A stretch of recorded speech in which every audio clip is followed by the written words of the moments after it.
할렐루야. 좋으신 하나님께서 우리 모든 성도님의 가정과 늘 함께 하시기를 주님의 이름으로 축복합니다. 기독교는 어떤 종교인가? 우리 성경 66권에 보면은 굉장히 다양한 사건과 다양한 이야기를 다루고 있는데 그 많은 이야기들이 이제 그 핵심 주제가 무엇이냐? 물으신다면은 이 성경의 가장 중요한 핵심 주제는 바로 구원을 말하는 것입니다. 구원. 누구든지 말씀을 통해서 교회를 통해서 구원을 받으라는 거예요. 구원의 길을 발견하고 구원의 길을 찾고 구원의 길에 들어서라는 것이지요. 성경의 수많은 이야기들이 다 구원의 모든 포커스가 거기에 맞춰져 있다는 거예요. 하나님께서 죄악으로 인해서 온 세상을 물로 심판하실 때 하나님은 노아의 8 식구들만 구원하지 않았습니까? 그 식구들을 통해서 하나님이 또 새로운 역사를 새롭게 시작하시는 거예요. 죄악의 도성이었던 소돔과 고모라 땅을 멸망하실 때도 불과 유황으로 심판하실 때도 거기에 또 롯과 또 그 가족들을 구원하지 않습니까? 하나님은 요셉 한 사람을 통해 가지고 애굽 전체와 전 세계가 기근과 굶주림으로 죽을 수밖에 없는 그 위기에서 요셉을 통해서 온 세계를 구원하시는 거예요. 또 이스라엘 백성들이 애굽에서 430년 동안을 노예 생활하면서 거기서 얼마나 탄식하고 고통받을 때 하나님은 또 모세를 보내셔서 이스라엘 백성들 또 구원하시는 거예요. 성경 계속 구원의 이야기가 계속 이어지는 것이죠. 하나님의 사역하시는 가장 중요한 목적은 죄에 빠진 인간, 마귀의 종된 우리 인간들을 건져주시고 구원하셔서 하나님의 백성으로 삼으시는 것, 이것이 하나님께서 하시는 모든 구원의 사역의 가장 중요한 핵심이라는 것입니다. 하나님은 자신의 구원의 그 놀라운 계획을 이루시기 위해서 자신의 아들 예수 그리스도를 이 땅 가운데 보내시는 거예요. 그래서 우리의 모든 죄와 허물을 위해서 십자가에 못 박혀 죽으심으로 우리의 모든 죄 허물을 다 용서하시고 우리를 깨끗게 하시고 우리를 하나님의 자녀 삼아 주시고 우리의 영원한 생명의 복을 주시는 줄로 믿으시길 바랍니다. 누구든지 이 사실을 믿기만 하면은 누구든지 다 예수 믿고 구원을 받게 되는 것이죠. 우리가 살아가는 이 세상에서도 구원의 이야기, 구원의 뉴스를 들을 때 많은 사람들이 거기에서 감동을 받고 감격하고 기뻐하지 않습니까? 2010년에 전 세계 사람들의 마음을 굉장히 가슴 졸이게 했던 사건이 있었습니다. 칠레에 한 구리 광산이 있었는데 그 광산이 무너지는 바람에 약 700m의 그 밑에 갱도에 많은 광부들이 33명의 그 광부들이 거기에 매몰된 사건이 있었습니다. 그 매몰된 광부들을 이제 구출해내야 되는데 방법이 없는 거예요. 어떤 사람은 700m 밑에 있는 저 광부들을 구해내는 것은 마치 총으로 700m 떨어져 있는 모기를 총으로 쏴서 맞히는 것과 같을 정도로 그 정도로 이들을 구출하는 것은 굉장히 가능성이 희박하다, 그런 얘기를 했습니다. 그 33명의 광부들은 그 안에 갱도에 갇혀서 있었는데 그 가운데 우르수아라고 하는 지도자가 그들의 마음을 다독이면서 매일같이 기도하였고 서로 격려하고 서로 또 위로하면서 우리는 살아남을 수 있다, 계속 긍정적인 말을 하게 하고 그 안에서도 어떤 질서와 어떤 규율을 정해가지고 그 안에서 69일 동안을 버틴 거예요. 그러다가 2010년 8월 5일에 드디어 그들이 이제 구조되는 놀라운 희소식을 모든 세계 사람들이 생중계로 그 모든 장면을 지켜보면서 다들 기뻐하고 환호하고, 특별히 칠레 국민들은 비바 칠레, 칠레 만세를 외치면서 그들이 구조된 소식을 함께 기뻐하고 축하한 일이 있었습니다.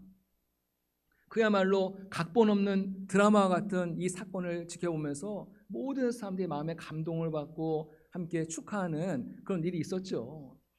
이처럼 죽을 위기에 있었던 누군가가 구원을 받는다는 것은 모든 사람들에게 너무나도 놀라운 이야기고 너무나 감동적인 이야기가 아닐 수 없는 것이죠. 오늘 말씀에서도 죽음의 위기에 처한 한 가정이 구원받는 사건을 오늘 말씀하고 있습니다. 지금 이스라엘 백성은 40년 동안의 광야 생활을 다 마치고 가나안 땅을 정복하기 위해서 지금 시딤이라고 하는 곳에 머물러 있습니다. 가나안 땅의 가장 첫 관문이 어떤 성이냐? 바로 우리가 잘 아는 여리고 성입니다. 그래서 여호수아는 이 여리고 성에 2명의 정탐꾼을 먼저 보냅니다. 근데 이 여리고 성은요, 결코 호락호락한 성이 아니에요. 벌써 외부에서 스파이가 들어왔다는 그 정보가 이미 딱 이제 캐치가 된 거예요. 예, 여리고의 정보국이 이거를 딱 그 사실을 알고서는 이제 완전히 비상이 이제 떨어진 거죠. 그래서 왕의 군인들이, 왕의 그 특수 부대가 이 2명의 정탐꾼을 찾기 위해서 막 수색을 하기 시작을 합니다.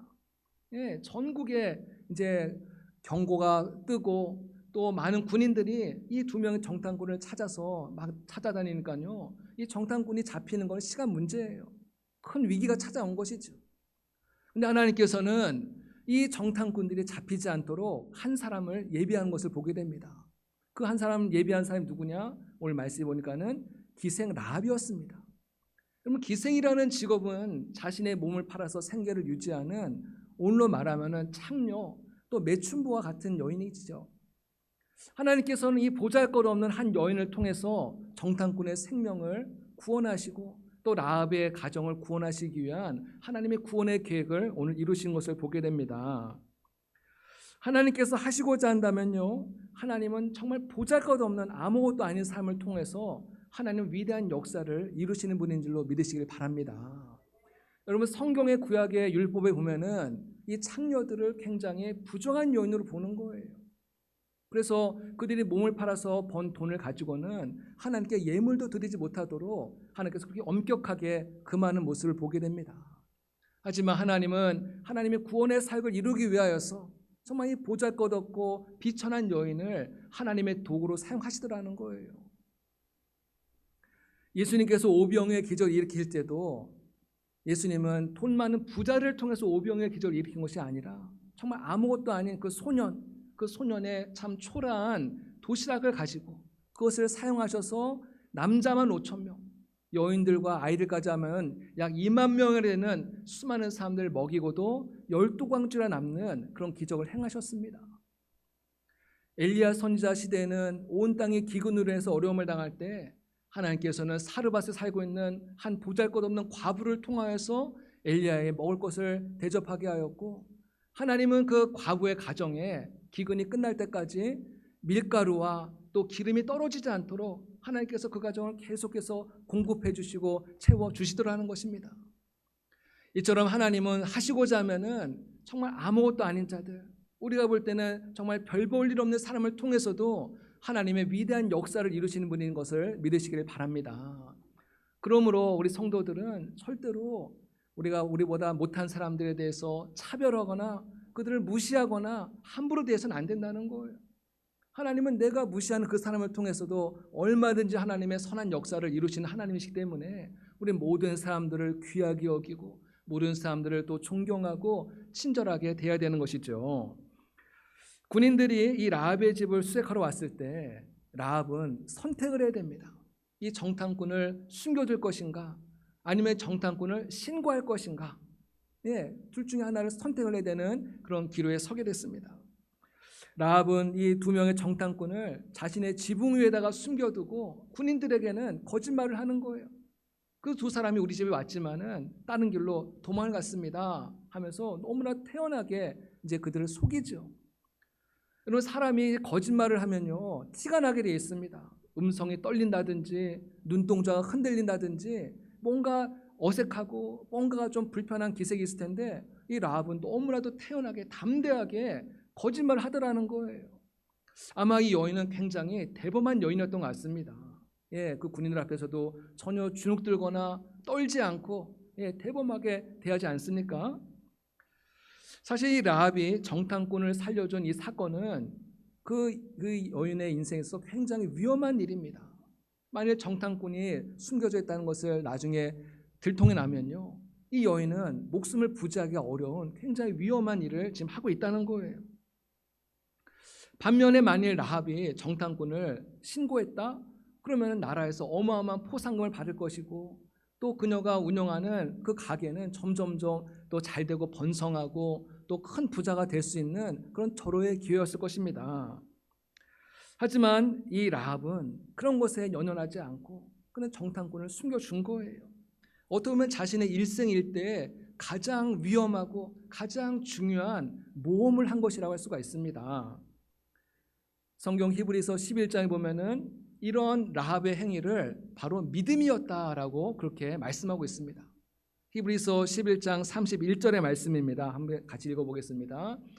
믿음으로 기생 라합은 정탐꾼을 평안히 영접하였으므로 순종하지 아니한 자와 함께 멸망하지 아니하였도다.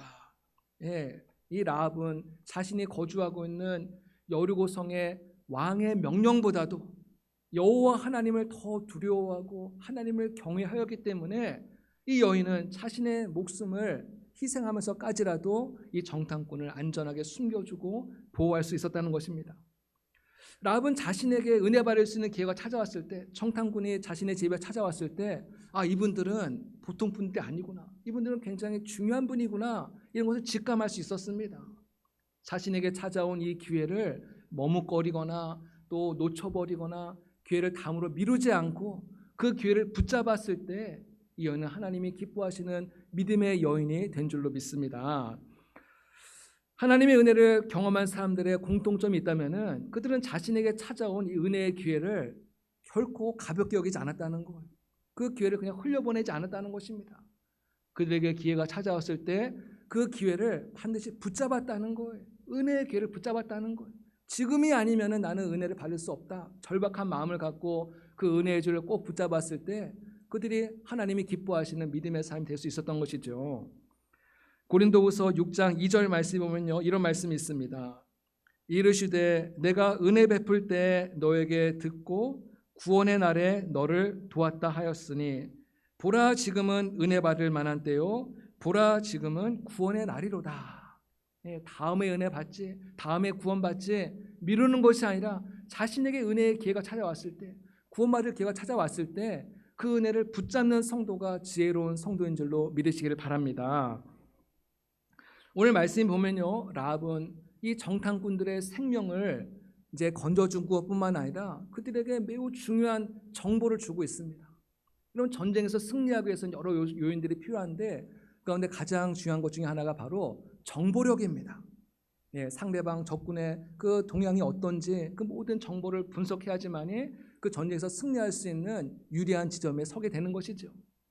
그런데 이 라합이 자신의 그 여리고성의 그 모든 정보를 이 정탐꾼에게 다 알려주는 거예요. 두 가지를 알려주는데, 한 가지는 이스라엘 백성들이 애굽을 빠져나올 때, 출애굽할 때 하나님께서 행하신 그 놀라운 일들을 이 모든 가나안 사람들이 다 듣고서 그 소문을 알고 있었다는 거예요.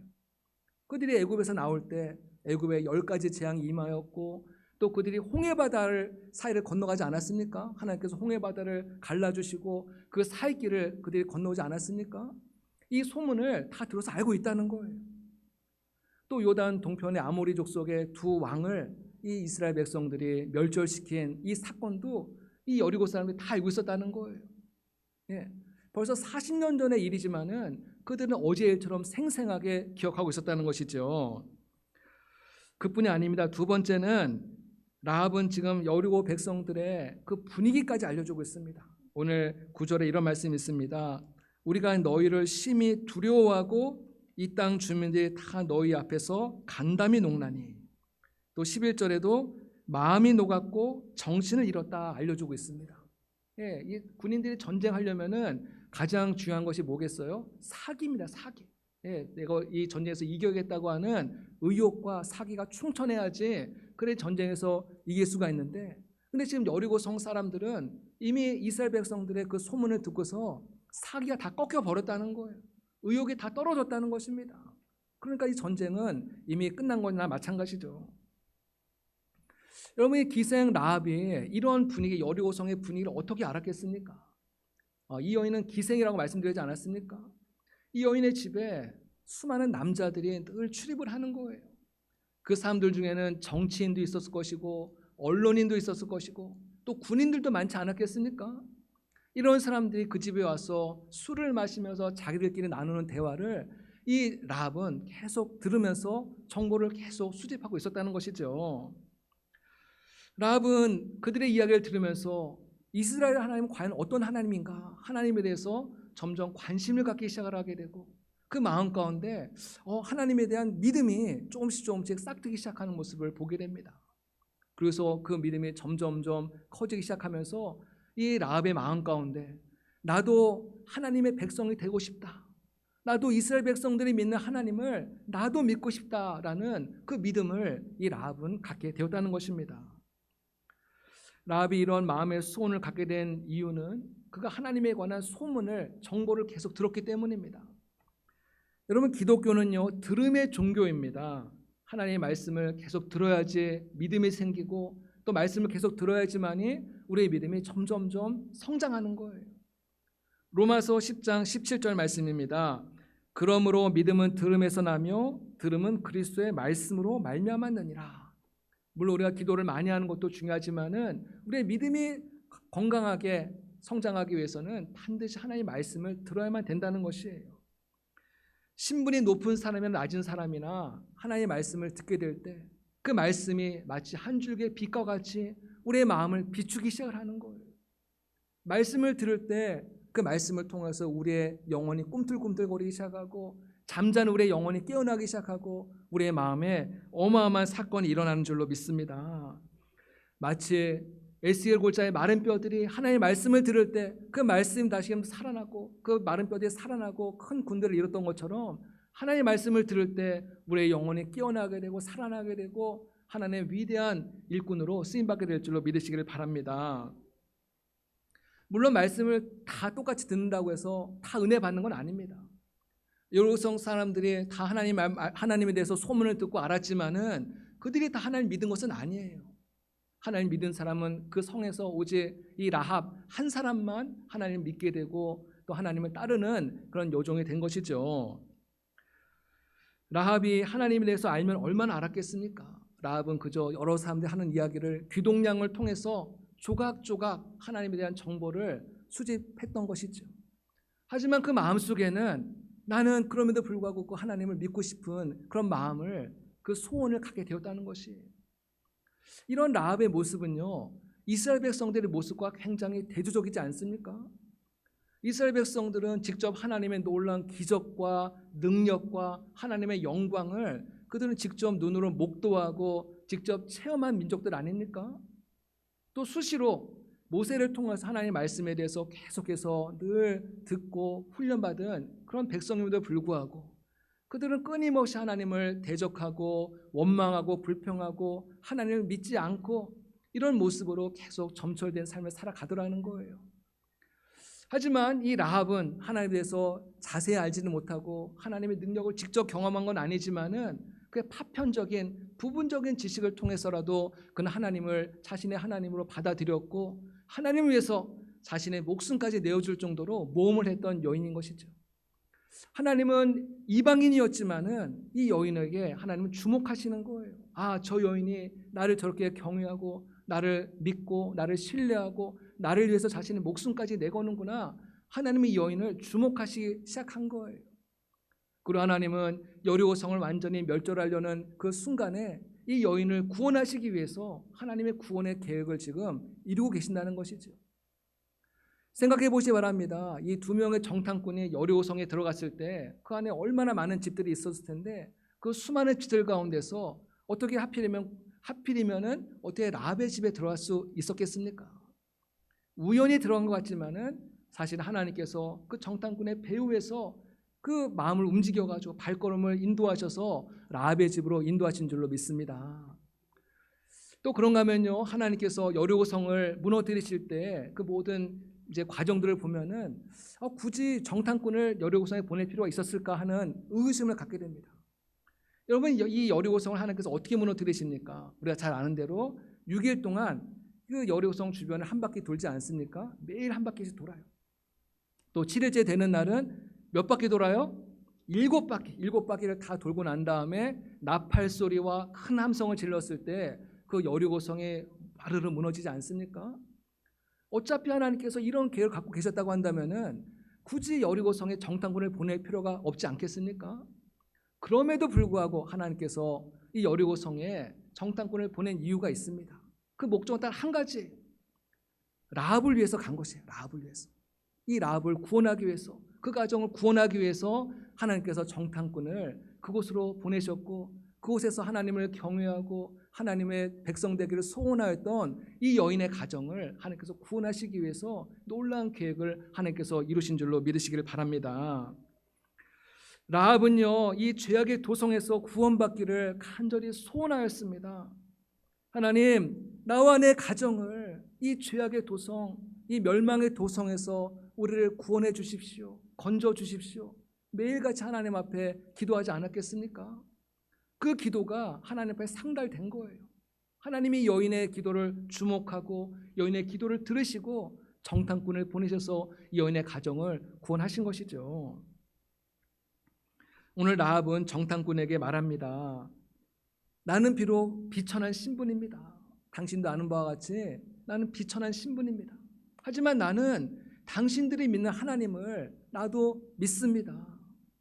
나와 내 가정을 이 멸망의 도시에서 우리를 건져주세요. 내가 당신들의 생명을 건져줬던 것처럼 당신들도 우리를 불쌍히 여겨주셔서 우리를 건져주세요. 우리를 도와주세요. 그걸 꼭 약속해 주세요. 다짐을 받는 거예요. 오늘 말씀에 보면 이 정탐꾼이 이 라합과 맹세를 합니다. 창문에 붉은 줄을 메어 달면 우리가 이 성을 점령할 때 이 붉은 줄을 보고 너를 구원하러 오겠다라고 이제 맹세를 합니다. 21절에 보면요, 라합이 이르되 너희의 말대로 할 것이라 하고 그들을 보내어 가게 하고 붉은 줄을 창문에 매니라. 붉은 줄을 창문에 매니라. 여러분이 붉은 줄을 메었다는 말은요, 굉장히 중요한 의미가 있습니다. 이스라엘 백성들이 여리고성이 무너지고 그 성을 점령하려고 할 때 그 수많은 집들 가운데서 라합의 집을 어떻게 구별할 수 있었겠습니까? 여호수아가 이야기하는 거예요. 그 수많은 집들 가운데서 붉은 줄이 내려와 있는 그 집은 절대로 건드리지 마라. 그 집 안에 살고 있는 모든 사람들을 건드리지 말고 그들을 그대로 안전하게 데리고 와라. 이렇게 명령을 내리는 거예요. 이 붉은 줄은 하나의 구원의 표시가 되는 것이죠. 이 붉은 줄은 무엇을 상징하는 거겠어요? 바로 예수 그리스도의 보혈을 상징하는 줄로 믿습니다. 이스라엘 백성들이 출애굽할 때 유월절 사건을 우리 기억하지 않습니까? 하나님의 죽음의 사자가 온 애굽 땅을 이제 두루 다니는 거예요. 그래서 애굽의 모든 장자들을 다 죽이는 그 무서운 사자가 다닐 때 하나님께서 그 재앙을 피할 수 있는 길을 이스라엘 백성들에게만 알려주지 않습니까? 그 길이 뭐예요? 그들의 집에 문설주에 어린 양의 피를 바르라는 거예요. 이건 하나님의 백성들에게만 알려준 비밀이죠. 그 이스라엘 백성들 가운데는 착한 사람도 있겠지만은 나쁜 사람도 있지 않겠습니까? 하지만은 여호와의 사자가 본 것은 그들이 착하냐 악하냐 그것을 본 것이 아니라 그들 집에 문설주에 양의 피가 있느냐 없느냐 그 한 가지만 보고서 그 모든 재앙이 넘어간 거예요. 그래서 유월절 패스오버 넘어갔다는 거예요. 죽음의 사자, 재앙의 사자가 넘어갔다는 것입니다. 지금 이 라합의 집에 이런 구원의 은혜가 임한 거예요. 이 라합의 창문에 매달려 있던 그 붉은 줄, 그것이 바로 구원의 줄이고 생명의 줄이었다는 것이죠. 누구든지 이 라합의 집에 머물러 있었다면 함께 구원을 받았을 것입니다. 라합의 가족이든지 친구든지 그런 사람도 있을 수 있을 것 같아요. 그날 우연히 라합의 집에 놀러 왔다가 구원받은 사람도 있었을 것 같아요. 그 집에 머물러 있기만 하면은 붉은 줄을 있으니까는 그 가정이 구원을 받게 되는 것이죠. 라합의 집이 노아의 방주가 되었고 라합의 집이 바로 구원의 집이 된 것입니다. 이 라합의 집은 오늘로 말하면은 바로 교회를 말하는 것입니다. 누구든지 예수 그리스도의 보혈이 흐르는 교회에 나오기만 하면은 우리 모두가 다 하나님의 자녀가 되고 구원을 받게 되는 줄로 믿으시기를 바랍니다. 할렐루야. 여러분, 이 라합은요 사람들에게 멸시천대를 받는 기생이었지만은 이런 여인도 하나님의 은혜를 입으니 하나님의 백성이 되고 구원받는 자가 된 것입니다. 이것이 복음입니다. 복음은 남자나 여자나 직업이나 신분이나 그 어떤 것도 가리지 않는 거예요. 누구든지 예수님을 믿기만 하면은 다 구원받는다. 주님께서 그것을 약속하신 거예요. 라합은 이렇게 하나님의 큰 은총을 입은 여인이 되었습니다. 근데 하나님은 이 라합이 구원받은 것에서 끝나는 것이 아니라 계속해서 또 은혜를 주시는 거예요. 은혜를 주시는 거예요. 이 라합이 이스라엘 백성 가운데 살몬이라고 하는 남자와 함께 이제 결혼을 하게 되는데 그 두 사이에서 태어난 사람이 누구냐면은 바로 보아스입니다. 보아스. 예, 룻기에 나오는 보아스 기억하시죠? 예, 보아스를 낳은 거예요. 그리고 보아스와 룻 사이에서 또 이제 자녀가 태어나죠. 오벳을 이제 낳게 되고 이 오벳은 다윗의 할아버지가 됩니다. 그러니까는 이 라합은 다윗 왕의 이제 고조 할머니가 되는 거예요. 여러분 이스라엘 역사상 가장 위대한 왕이 누구예요? 다윗 왕 아닙니까? 다윗 때문에 이스라엘이 위대한 나라가 되고 영광스러운 나라가 되는데 이 다윗 왕의 고조 할머니가 되는 그런 하나님께서 그런 영광과 축복을 라합에게 허락하신 줄로 믿습니다. 그뿐이 아닙니다. 마태복음 1장에 보면은 예수님의 족보 이야기가 쭉 나오고 있는데요. 근데 이 족보에 라합이라는 이름이 당당하게 올라가 있는 거예요. 어떤 사람들은 그렇게 생각할지 모르겠습니다. 어떻게 거룩하신 예수님의 족보에 이런 기생의 이름이 올라갈 수 있단 말인가? 참 그걸 받아들이지 못하고 의아하게 생각하는 분이 계실지 모르겠습니다. 여러분 하지만요, 예수님의 족보는 우리에게 중요한 사실을 알려주고 있습니다. 모든 인간은 다 구원이 필요한 죄인이라는 것이에요. 모든 인간은 다 예수님의 구원이 필요한 죄인이라는 사실을 기억하라는 거예요. 아무리 형편없는 죄인이라 할지라도 예수님을 믿기만 하면은 예수님은 우리의 과거를 묻지 않으시는 거예요. 과거에 어떻게 살아왔던지 어떤 삶을 살았는지 주님은 그것을 전혀 묻지 아니하시고 우리 하나님의 자녀로 받아주시고 하나님의 영광스러운 생명책에 우리의 그 이름을 기록하는 줄로 믿으시기를 바랍니다. 히브리서 11장 16절에 이런 말씀이 있습니다. 함께 같이 읽어볼까요? 같이 읽겠습니다. 이러므로 하나님이 그들의 하나님이라 일컬음 받으심을 부끄러워하지 아니하시고 그들을 위하여 한 성을 예비하셨느니라. 하나님이 그들의 하나님이라 일컬음 받으심을 부끄러워하지 않으셨다. 여러분 만일 여러분의 조상 가운데 여러분의 할머니, 증조할머니, 고조할머니 가운데 기생이 있다고 한번 생각을 해보세요. 얼마나 참 부끄러운 일 아니겠습니까? 아마 감추고 싶을 거예요. 하지만 하나님은 자신이 기생 라합의 하나님 되심을 하나님 부끄러워하지 않았다는 거예요. 오히려 저 기생 라합도 내 딸이다, 내 백성이다 하나님 오히려 자랑했다는 것이에요. 여러분 간혹 자녀들은 부모님을 부끄러워하는 자녀들이 있습니다. 부모님이 좀 못 산다든지 장애가 있다든지 그러면 부끄러워해요. 하지만 부모님 중에는 자녀를 부끄러워하는 부모님이 없어요. 예, 자녀가 부족해도 공부를 못해도 실패해도 또 자녀가 장애가 있다 할지라도 부모는 자녀를 부끄러워하지 않는 거예요. 내 자녀, 가장 사랑하는 자녀예요. 심지어 자녀가 죄를 지어서 또 감옥에 간다 할지라도 부모는 내 아들은 그런 사람이 아니라는 거예요.